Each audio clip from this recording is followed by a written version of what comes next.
میرے اور آپ کے کریم آقا، مکی مدنی آقا، تاجدار کائنات، خاتم النبیین صلی اللہ علیہ وآلہ وسلم نے ارشاد فرمایا، رمضان مبارک کے مہینے میں مومن کا رزق بڑھا دیا جاتا ہے، اور جو اس مہینے میں کسی روزہ دار کو افطار کروائے گا اس کے لیے اتنا ہی ثواب ہے جتنا کہ روزہ رکھنے والے کو ثواب ہے۔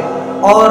مزید آپ نے ارشاد فرمایا کہ اس روزہ دار کے ثواب میں کچھ کمی نہیں کی جائے گی۔ صحابہ کرام نے عرض کی، یا رسول اللہ صلی اللہ علیہ وآلہ وسلم، ہم میں سے ہر شخص اتنی استطاعت نہیں رکھتا، وہ چیز نہیں پاتا کہ جس کے ساتھ روزہ دار کو روزہ افطار کروائے۔ تو رسول کائنات صلی اللہ علیہ وآلہ وسلم نے ارشاد فرمایا، جو ایک گھونٹ دودھ کے ساتھ یا ایک خرمے کے ساتھ یا ایک گھونٹ پانی کے ساتھ ہی روزہ افطار کروائے تو اس کو بھی اتنا ہی ثواب ملے گا۔ اور نبی رحمت صلی اللہ علیہ وآلہ وسلم نے مزید ارشاد فرمایا کہ جو کسی روزہ دار کو پیٹ بھر کے افطاری کروائے گا اس کو اللہ رب العزت میرے حوض سے پیٹ بھر کے پلائے گا، اس کو پیاس نہیں لگے گی حتیٰ کہ وہ جنت میں داخل ہو جائے گا۔